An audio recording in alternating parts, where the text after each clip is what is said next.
नमस्कार, आप देख रहे हैं डीएनएन एजेंडा और आपके साथ मैं हूं महेंद्र विश्वकर्मा। मध्य प्रदेश कांग्रेस ने संगठनात्मक रूप से मजबूती लेने के लिए जो या ये कहें कि संगठन को और सुदृढ़ करने के लिए 7 समितियों का गठन किया है। इनमें दिग्गज नेताओं को शामिल किया गया है। इन सभी समितियों की निगरानी प्रदेश प्रभारी भंवर जितेंद्र सिंह और पीसीसी चीफ जीतू पटवारी करेंगे। पार्टी ने विचारधारा व प्रशिक्षण समिति में जहां पूर्व सांसद मीनाक्षी नटराजन को दायित्व सौंपा है, वहीं सहभागिता समन्वय समिति की कमान पूर्व मुख्यमंत्री दिग्विजय सिंह को सौंपी गई है। इसी तरह कार्यक्रम के क्रियान्वयन व निगरानी समिति का दायित्व सांसद विवेक तनखा को व मोर्चा संगठन को मजबूती देने वाली समिति का दायित्व पूर्व पीसीसी अध्यक्ष अरुण यादव को सौंपा गया है। इसी तरह कहें कि अनुशासन समिति की कमान पूर्व नेता प्रतिपक्ष अजय सिंह व कोर वोट बैंक बढ़ाओ समिति की कमान नेता प्रतिपक्ष उमंग सिंघार को सौंपी गई है, जबकि संसाधन समिति का दायित्व सांसद अशोक सिंह को सौंपा गया है। अलबत्ता पूर्व मुख्यमंत्री कमलनाथ को किसी प्रकार की कोई जिम्मेदारी नहीं सौंपी गई है। सवाल अपने आप ही उठने लगे हैं कि आखिर कांग्रेस के इस नए दौर में क्या कमलनाथ बहुत पीछे छूटते जा रहे हैं या फिर कमलनाथ मध्य प्रदेश की सियासत में फिट नहीं हो रहे हैं और उन्हें दिल्ली की सियासत पसंद है और दिल्ली जाएंगे, क्योंकि पूर्व मुख्यमंत्री कमलनाथ के बेटे नकुल नाथ को इन समितियों में शामिल किया गया है। अच्छा, इन समितियों में जो प्रभारी बनाए गए हैं या समितियों के जो अध्यक्ष बनाए गए हैं, उनके अलावा कई ऐसे चेहरे हैं पूरे सिस्टम में जो कांग्रेस के जो भी नामचीन चेहरे हैं, उन सबको इसमें सदस्य की भूमिका में कहीं ना कहीं कोई जिम्मेदारी दी गई। तो हमारा सवाल यही है कि क्या ये समितियां जो हैं वो अब कांग्रेस का भविष्य निर्धारण करेंगी, मध्य प्रदेश में बेड़ा पार करेंगी कांग्रेस का? इस पर हम आज चर्चा करेंगे, लेकिन पहले किसने कहा, क्या कहा, वो आपको सुनवाते हैं। देखिए, जैसा कि आप सब जानते हैं कि लोकसभा चुनाव, विधानसभा चुनाव संपन्न हो चुके हैं और इसमें नतीजे हमारी अपेक्षा के अनुरूप नहीं आए। तो आगे पार्टी को मजबूत करने के लिए, क्योंकि 4 उपचुनाव हमारे सामने हैं, उसके बाद नगर निगम, नगर पालिका, पंचायत के चुनाव भी, तो इनको देखते हुए कांग्रेस पार्टी ने आदरणीय जीतू पटवारी जी के नेतृत्व में कमर कसी है कि हम पार्टी को, संगठन को मजबूत करेंगे। तो समितियां बनी, वो अलग अलग स्तर पर, हर स्तर पर कांग्रेस के हर संगठन, उस कांग्रेस का जो विंग है उसको मजबूत करेंगे, जिससे कि कांग्रेस पार्टी और मजबूती से आगे आने वाले चुनाव में सामना करे और हम अधिक से अधिक जीत दर्ज कर सकें। यही हमारा लक्ष्य, यही उद्देश्य है।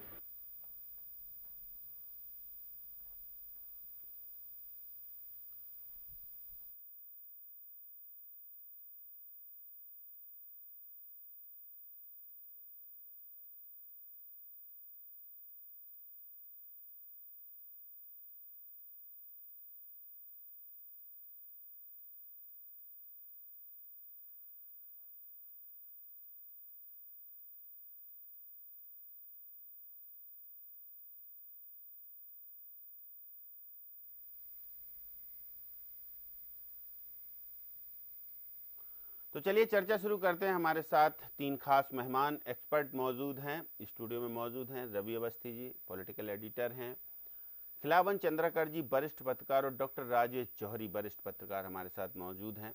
डॉक्टर राजेश जौहरी जी, शुरुआत आपसे ही कि कांग्रेस में बड़े लंबे जद्दोजहद के बाद, चिंतन मंथन के बाद और संगठनात्मक रूप को मजबूती देने के लिहाज से 7 समितियों का गठन किया गया है। इन 7 समितियों में तमाम सारे वो चेहरे हैं जो कभी हाशिए पर थे, उन्हें इन समितियों के माध्यम से एक मैनेज करने की कोशिश की गई है। तो अब ये क्या जो 7 समितियां हैं, ये कांग्रेस का बेड़ा पार करेंगी? और इसमें सबसे अहम बात है कि कमलनाथ इन पूरी समितियों से या पूरी पिक्चर से बाहर हैं। अमरवाड़ा उपचुनाव की आहट और उपचुनाव देखिए बिल्कुल मुहाने पर, और ऐसे में कमलनाथ को दरकिनार करना, क्या कहता है? देखिए महेंद्र जी, कमलनाथ को दरकिनार करने वाली बात जो है वो असल में नकुलनाथ को लिया है। मतलब ये तो सिर्फ ऐसा नहीं है कि कमलनाथ से कोई एलर्जी है, लेकिन एक बात होती है कि एक सर्टेन एज के बाद, एक सर्टेन स्टेज के बाद हो सकता है कि उनको अब उस भूमिका में होंगे वो कि जो पितामह वाली भूमिका होती है, उस भूमिका में होंगे कमलनाथ। और शायद यही कारण है कि लेकिन अब पहले भी अपन डिस्कस कर चुके हैं कि जीतू पटवारी जो है, अब ये जो चुनावों में जो नुकसान हुआ है, चाहे विधानसभा का चुनाव हो चाहे लोकसभा का, तो जीतू पटवारी के लिए चैलेंज तो है ही। और ऐसे बहुत सारे लोग जो कमलनाथ और दिग्विजय सिंह को नहीं चाहते हैं मेन ड्राइविंग सीट पे बिठालना, वो सब जीतू पटवारी के साथ हैं। और कहीं ना कहीं उनकी इच्छा ये रही है कि जीतू पटवारी के नेतृत्व में एक बार जो भी ये जो निगम और नगर पालिकाएं हैं, लोकल बॉडीज हैं, उनके चुनाव में कांग्रेस अच्छा प्रदर्शन करे। यह एक बात है। और प्रैक्टिकल सी बात है कि कहीं ना कहीं कांग्रेस को वापस से मजबूत करना है।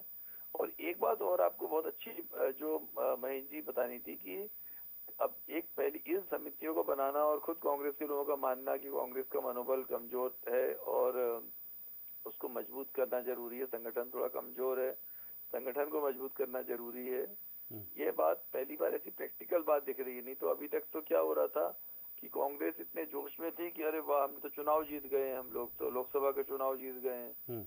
जबकि आप एक चीज देखिए कि 600 कुछ सीटें हैं इंग्लैंड की पार्लियामेंट में, उसमें से 122 ऋषि सुनक की पार्टी जो कंजर्वेटिव पार्टी है वो जीती है।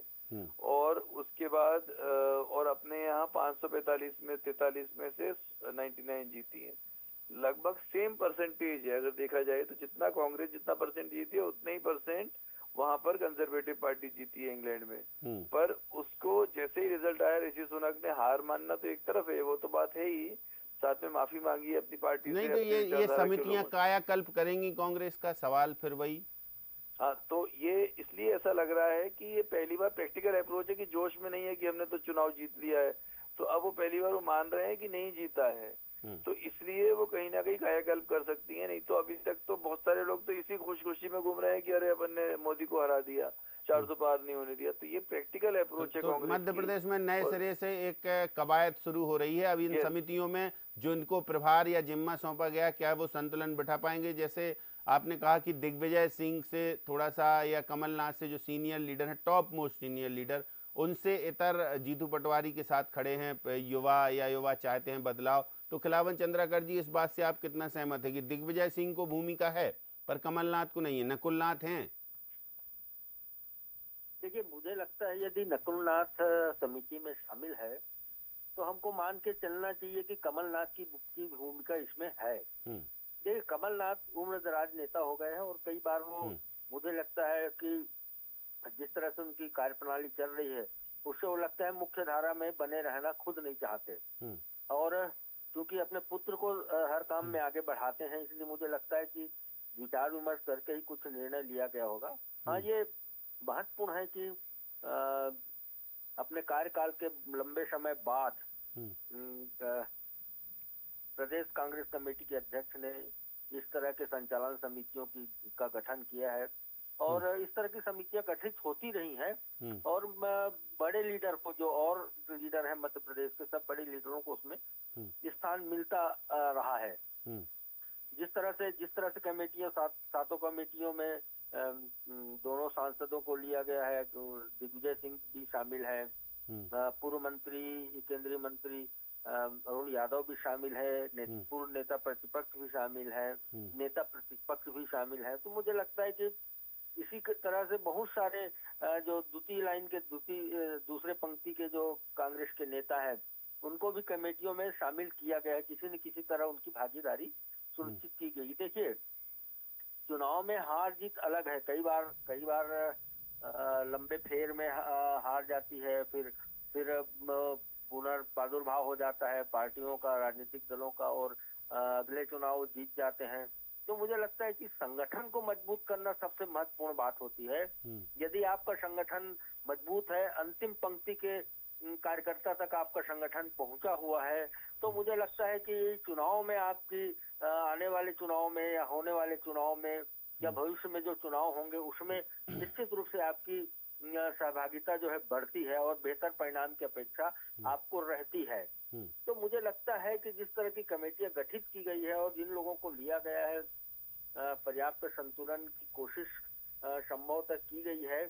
और जिस तरह से आरोप लगता रहा है प्रदेश कांग्रेस कमेटी के अध्यक्ष जीतू पटवारी के ऊपर। चलिए, अब आरोपों की बात आपने की है खिलावन चंद्राकर जी, तो फिर अब हम वो सुनवा देते हैं जो भारतीय जनता पार्टी ने आरोप लगाए हैं कांग्रेस पर इन समितियों की जो जानकारी है वो बाहर आने के बाद। अधिकृत सूची अभी भी बाहर नहीं आई है, तो हालांकि कुछ नेता कह रहे हैं, कांग्रेस में तो ये होता ही है कि कुछ कह रहे हैं कि नहीं ठीक है समितियां बनी हैं, कुछ कह रहे हैं कि नहीं हमें जानकारी नहीं है समितियों की, लेकिन भारतीय जनता पार्टी को जानकारी भी है और सूची देने का भी दावा कर रहे हैं। तो देखिए अब क्या कहा इस सूची को लेकर जो समितियों की बनी, उसमें एक प्रतिक्रिया सुनवाते हैं आपको भाजपा की ओर से।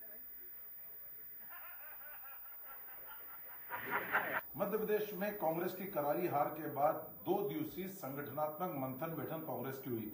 इसमें तमाम नेताओं को बुलाया गया, एक एक से 1 to 1 चर्चा की गई और उसकी तस्वीरें देख के लग रहा था कि कोई मंथन बैठक नहीं, ऐसा लग रहा है करारी हार के बाद कोई 2 दिवसीय शोक बैठक संपन्न हुई। और इसमें जो निचोड़ निकल के आया कि कांग्रेस ने इस बैठक के बाद हार से उभरने के लिए 7 अलग अलग समितियां बनाई हैं, जिसमें अलग अलग नेताओं को जवाबदारी दी गई है। बताया जा रहा है कि एक समिति की जवाबदारी दिग्विजय सिंह जी को, एक की अजय सिंह जी को, एक की तनखा जी को, एक की अशोक सिंह जी को, ऐसे करके सब बड़े नेताओं को जवाबदारी दी गई। और इन 7 समितियों में कांग्रेस के तमाम वरिष्ठ नेताओं को, छोटे बड़े सभी नेताओं को शामिल किया गया। लेकिन सूची देखकर बड़ा आश्चर्य कर रहा है। सूची अभी कांग्रेस ने अधिकृत रूप से घोषित तो नहीं की है, लेकिन जो अंदर से सूची निकल कर आई उसको देखकर लग रहा है कि उस सूची में ना कमलनाथ जी का नाम है और ना नकुलनाथ का नाम है, दोनों को इस समितियों से बाहर किया गया। अब कांग्रेस का एक कैसा चिंतन मंथन और संगठनात्मक निष्कर्ष निकला और कांग्रेस कैसे खुद को खड़ा करने की तैयारी कर रही, जिस समितियों में उसने कमलनाथ और नकुलनाथ को नहीं लिया, तो समझा जा सकता है कि अब कांग्रेस खड़ी होगी कि वापस गिरेगी। एक बड़ा बवाल इस समितियों के बाद एक बार फिर सामने आएगा और कांग्रेस का अंतर्गत गुटबाजी एक बार फिर सामने।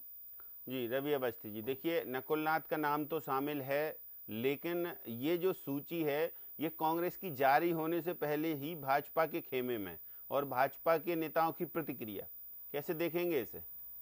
बिल्कुल मयंक जी, देखिए हालांकि भाजपा जो है वो विपक्ष के पूरी गतिविधियों पे पैनी नज़र रखती है और नारायण सलूजा तो इस काम में खैर खासे माहिर है और वो हर गतिविधि क्या जो भी हो रही है वो पहले जानकारी उनके पास होती है, तो स्वाभाविक तौर पर उनकी प्रतिक्रिया आई है। जहाँ तक कमलनाथ को नहीं रखने वाली बात है तो स्वाभाविक तौर पर मुझे लगता है कि देखिए मैं खिलावन जी की बात से बहुत हद तक सहमत हूँ कि एक तो खास करके विधानसभा चुनाव परिणाम के बाद कांग्रेस नेतृत्व की तरफ से जिस तरीके का बर्ताव कमलनाथ के साथ किया गया, वो नेता जिनका कद जो है मुझे लगता है कि पार्टी में सोनिया गांधी के बाद दूसरे नंबर पर, एक अगर उनकी राजनीतिक अनुभव को देखते हुए या उनके कद को देखते हुए बात की जाए तो रहा है। लेकिन जिस तरीके का जिस नेता ने करीब 6-7 साल आपकी पार्टी को मध्य प्रदेश में चलाया, जीवित पुनर्जीवित करा, सत्ता में वापसी कराई, वो एक अलग बात है कि फिर वो मतभेदों के चलते कहीं सरकार गिर गई।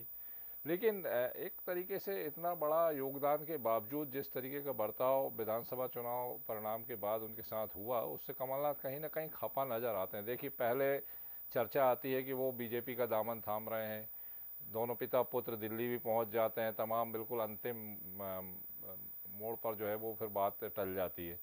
और फिर उसके बाद जब वो लोकसभा चुनाव का प्रचार करने उतरते हैं तो आप देखिए किस तरह अपने आप को केवल छिंदवाड़ा तक सीमित कर लेते हैं। केवल एक सभा उन्होंने कांग्रेस प्रत्याशी बैतूल के पक्ष में की थी, रामू टेकाम के, उसमें बाकी और कहीं वो कोई किसी गतिविधि में ज़्यादा सक्रिय नज़र नहीं आए। तो मुझे लगता है कि एक तो बड़ी वजह यही रही कि उनकी जो नाराज़गी है उसके चलते भी, दूसरा उन्होंने खुद चूँकि अब वो पीसीसी अध्यक्ष रहे हैं और मुख्यमंत्री भी रहे, इसके चलते मुझे लगता है कि शायद उनसे अगर मैं आग्रह किया गया हो तो या तो उन्होंने खुद ही मना किया गया हो, या फिर जो जिस तरीके का बर्ताव शीर्ष नेतृत्व की तरफ से लगातार किया जा रहा है, खास करके अब साफ ही कर दे कि राहुल गांधी शायद उन्हें जिस तरीके से नापसंद करते हैं, इसके चलते हो सकता है कि उनको नज़रअंदाज भी किया गया। दोनों ही बातें हैं। मुझे लगता है कि ज़्यादा बात इस बात की है कि कमलनाथ ने खुद ही मना किया होगा और चूँकि अब किसी न किसी को लेना था, इसलिए नकुलनाथ का नाम एक सदस्य के तौर पर एक समिति में शामिल कर लिया गया। चलिए डॉक्टर राजेश जौहरी जी, क्या लगता है कि ऐसा ही है कि कमलनाथ से पूछा गया हो और कमलनाथ ने मना कर दिया होगा कि नकुलनाथ को ले लिया जाए, लेकिन ये जो समितियां हैं इनमें ऐसा कोई चेहरा नहीं है जो नामी चेहरा हो और वो इन समितियों का हिस्सा ना हो? भाई लीड रोल में कोई है, लेकिन यदि इनके सदस्यों की बात करें तो सभी के नाम लगभग ऐसे सभी चेहरे हैं जो शामिल हैं। जमीनी स्तर पर इन समितियों का कुछ अमल, अब ये विजन है कांग्रेस का कि हम सिर्फ समितियां बना के हर पहलू को छुएंगे, जनता के बीच जाएंगे? देखिए, इसमें क्या है महेंद्र जी, कांग्रेस की शायद ये प्लानिंग होगी कि जो कांग्रेस काफी हाशिए पर है मध्य प्रदेश में, कम से कम वो एक बार वापस से जोरदार तरीके से उठ खड़ी हो, और जितने भी लोग हैं कहीं ना कहीं जिनको उपेक्षित महसूस कर रहे थे, वो सब लोग, किसी का सदस्य में नाम आ गया, किसी का अध्यक्ष में आ गया, किसी में आ गया, तो अब कम से कम वो जो गुटबाजी के कारण कई लोग नहीं आ पाते थे ऊपर, कई लोगों के नाम नहीं आते थे, वो ऐसा लग रहा है कि वो सब के सब अगर उनके नाम आ जाएंगे तो अपनी आप जब नाम आ जाता है, कोई पोस्ट मिल जाती है, तो फिर जिम्मेदारी भी बढ़ जाती है उस नेता की। और जहां तक आपने एक और बात पूछी कि कमलनाथ से कंसल्ट किया होगा, उनसे सलाह ली होगी, ये बात पक्की है कि सलाह जरूर ली होगी। और क्योंकि देखिए, सलाह जीतू पटवारी किसी से भी ले, चुनाव जीतने से जो वो जो उसका बेनिफिट मिलेगा वो जीतू पटवारी को ही मिलेगा। ये नहीं होगा कि भाई वो सलाह उनसे लेके आए थे तो बेनिफिट नहीं मिलेगा। इसलिए जीतू पटवारी अब ऐसी कोई गलती, एक जो कदम है फूंक फूंक के चल रहे हैं, और इसी कल मतलब ये ऐसा लगता है कि यही कारण है कि ये जो समितियां बनाई गई हैं, और इन समितियों से एक तरह से कांग्रेस में नए सिरे से जान फूंकने की जो प्लानिंग है वो है कि एकदम से कांग्रेस मजबूती से खड़ी हो जाए। बिल्कुल, कांग्रेस को मजबूती देने के लिहाज से ये समितियां हैं, और हार के चिंतन मंथन के बाद लगातार अब हमें ऐसे प्रयोग देखने को मिलेंगे कांग्रेस में। खिलावन चंद्राकर जी, इन समितियों की खासी भूमिका क्या होने वाली है? ये जो बड़े नेता हैं इनमें टकराहट ना हो, इसलिए इनको अलग अलग समितियों में जिम्मेदारी दे दी गई है कि आप जो है समन्वय के साथ, ना कोई किसी से वर्चस्व में ज़्यादा है, ना कोई किसी से पद में ज़्यादा है, सब समितियों के मतलब एक हेड के रूप में, और अपने अधीनस्थ जो लोग हैं उनसे अपने अपने क्षेत्र में काम कीजिए। ये एक कवायद है कांग्रेस की कि चूंकि छत्रपों की मानी जाती है कांग्रेस, तो इन छत्रपों में टकराहट ना हो, और इसका जो है डिसेंट्रलाइज ऑफ वर्क हो गया कि चलिए हमने काम बांट दिए सबको, और बाकी का जो अध्यक्ष है वो अपना काम करेगा, और बाकी अभी कार्यकारिणी बाकी है ही कांग्रेस की। देखिए, निश्चित रूप से कार्यकारिणी का गठन भविष्य में होना है, और मुझे लगता है कि इन बड़े नेताओं को अभी समिति में शामिल किया गया है, उनको समिति का मुखिया बनाया गया है, वो सब अभी तक बिना किसी काम के कार्य कर रहे थे, पार्टी के हित में काम कर रहे थे, ऐसा मैं कह सकता हूँ। कांग्रेस के एक तरह से लोग जब काम मिल जाता है तो निश्चित रूप से जो दायित्व होता है, जिम्मेदारी बढ़ जाती है, वो सक्रियता से काम करने लगते हैं। दूसरा महत्वपूर्ण बात ये होता है कि जब आदमी खाली रहता है तो खाली दिमाग शैतान का, ऐसा कहा जाता है। तो मुझे लगता है खाली जब रहते हैं तो एक दूसरे काम की जो प्रवृत्ति होती है उसको बढ़ावा मिलती है। तो इसमें भी कमी आएगी। गुटबाजी जो लगातार कांग्रेस की प्रॉपर्टी रही है, कांग्रेस में लगातार गुटबाजी, तो इससे भी थोड़ा बहुत कम, बहुत ज्यादा तो नहीं, लेकिन थोड़ा बहुत तो निजात मिल सकती है। तो कुल मिला के ये कहना है कि क्योंकि ये समिति के गठन में महत्वपूर्ण भवन जितेंद्र सिंह जो मध्य प्रदेश कांग्रेस के प्रभारी है, उनका भी रहा है, तो कुल मिलाकर के उनका भी मंतव्य लिया गया होगा, और जब उनका मंतव्य लिया गया होगा तो निश्चित रूप से जो है कमेटी के मुखिया बनाने में कम से कम हाईकमान की सहमति जरूर ली गई होगी, ऐसा मेरा मानना है। और देखिए, प्रकाश में अभी तक नहीं आया है, भले इसकी घोषणा नहीं की गई है अधिकृत रूप से, लेकिन कांग्रेस के हर कार्यकर्ता के पास संभवतः ये जानकारी है। और मैं अभी आपने सुनाया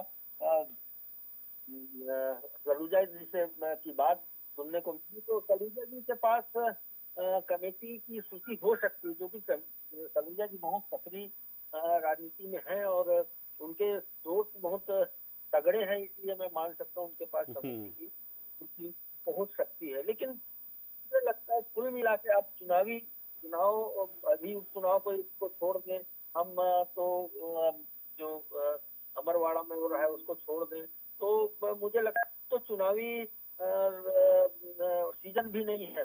बाद में जो है 2-3 विधानसभाओं के चुनाव और संभव हो सकते हैं, लेकिन लेकिन मुझे लगता है इस समय जो खाली समय है उसका कांग्रेस जो है संगठन को मजबूत करने में उपयोग करना चाहती है।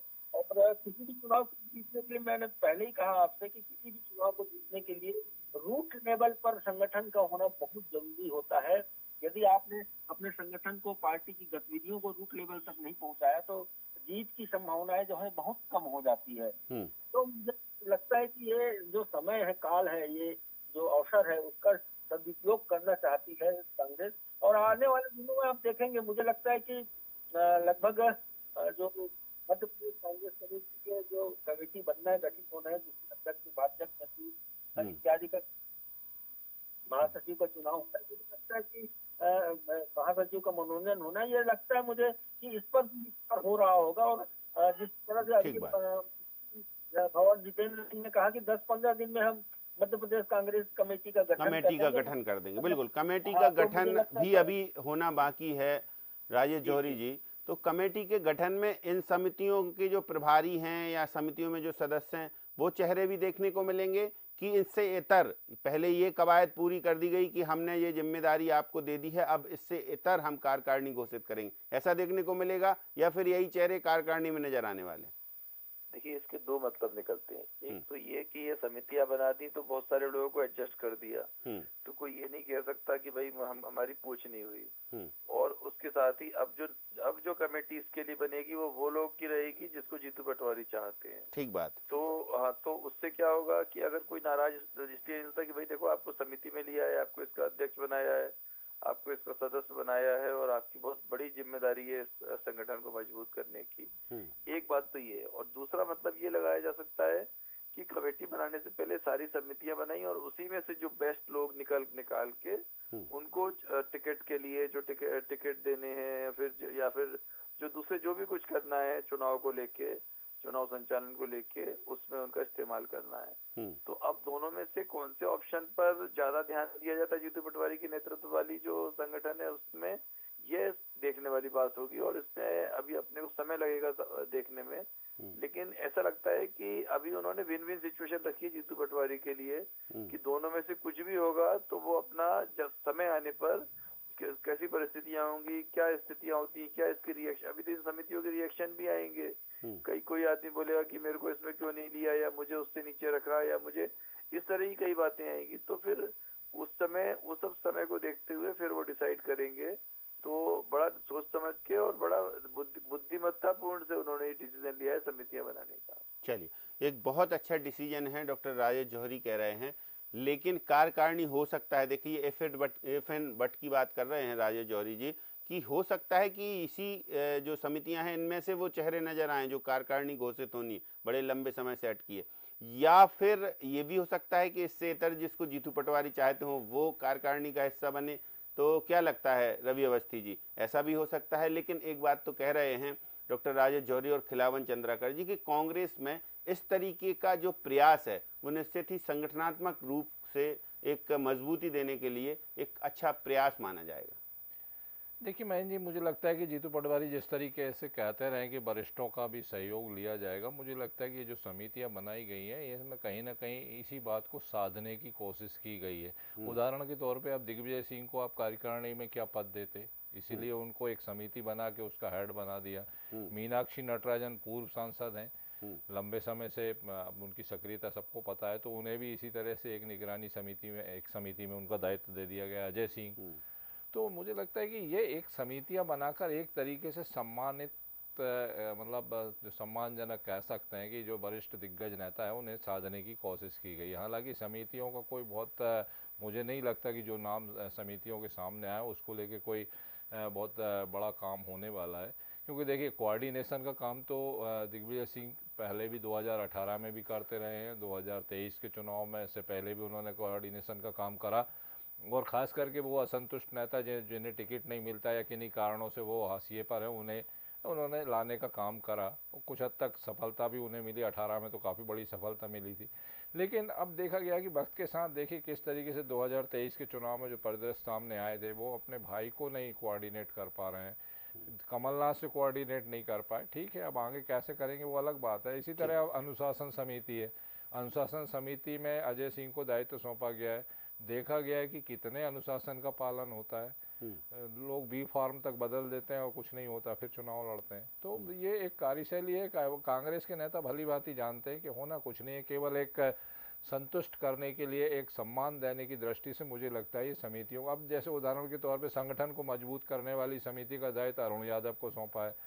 भाई अरुण यादव का तो खुद आप देखिए कि उन्हें वो टिकट मांगते रहे खंडवा से और उन्हें खरगोन, और वो उन्हें लड़ा, मतलब गुनाह से टिकट मगर दिया नहीं। तो किस तरीके से उन्हें हाशिए पर आ गया। वो क्या संगठन मजबूत करेंगे और कैसे करेंगे? मैंने सवाल तो कई उठा रहे हैं। सवाल भाई है, सवाल इसलिए भी उठा रहा हूँ, देखिए जो पिछले कार्य रहे हैं तो स्वाभाविक तौर पे मुझे लगता है कि सम्मान देने की दृष्टि से ज़्यादा समितियों में हेड बना के उनको एक तरीके से सम्मानित करने की कोशिश, बाकी काम तो देखिए कार्यकारिणी को ही करना है। एक टिप्पणी डॉक्टर राजेश जौहरी जी की, कई सवाल उठा दिए रवि अवस्थी जी ने। डॉक्टर साहब सही बात है। देखिए जो अवस्थी जी ने जितने सवाल उठाए हैं बिल्कुल वैलिड सवाल है। मतलब आप देखिए कि अगर अच्छा होता कि अपनी इस डिबेट में कांग्रेस के भी अगर नुमाइंदे होते तो और नहीं, मजा कांग्रेस के नुमाइंदे तो बोल ही नहीं रहे ना। कुछ एक आध ने दे दिया जो है स्टेटमेंट, बाकी तो अब चुप हैं, सन्नाटे में कि भाई हमें तो जानकारी नहीं कि इस तरीके की समितियां हैं। हाँ, और आपको एक इंटरेस्टिंग बात बताएं महेंद्र जी, कल जब ये समितियां बन रही थी तब एक गधे वाली घटना हो गई। आप सबको मालूम ही होगा, 2 गधे आ गए थे वहीं भोपाल में कांग्रेस कार्यालय के आगे, और मिश्रा जी के मिश्रा जी ने उन गधों को भगाया। अरे वो तो आप सोचिए कि ये सब चलते, जब ये सब काम हो रहा था उसी समय ये हो गया। और वो मतलब समितियों की से ज्यादा उस वीडियो ने सब अपना ध्यान आकर्षित किया है लोगों का। एक बात तो ये है। लेकिन हाँ ये है कि अगर ये जो देखिए जो पंचायत के चुनाव होते हैं, जो लोकल बॉडीज के चुनाव होते हैं, चाहे नगर परिषद हो गए, नगर पंचायत हो गई, नगर पालिका, नगर निगम, ये बहुत इंपॉर्टेंट होते हैं अगले 2000 जो 28 में जो विधानसभा का चुनाव हो रहा है और 29 में जो लोकसभा का चुनाव होना है उसके लिए। और कांग्रेस ने पहले भी इस तरह के चुनावों में अच्छी बढ़त ली है। मतलब भले ही वो विधानसभा में नहीं जीत पाते, कांग्रेस लोकसभा में नहीं जीत पाते, तो ये संतुलन और समन्वय बनाने की प्रयास है। जी जी बिल्कुल। तभी इसलिए उनको अगर लग रहा है फिर से इन चुनावों में कहीं उनको बेनिफिट मिल जाए, उसी को ध्यान में रखकर सारा संतुलन बनाया जा रहा है।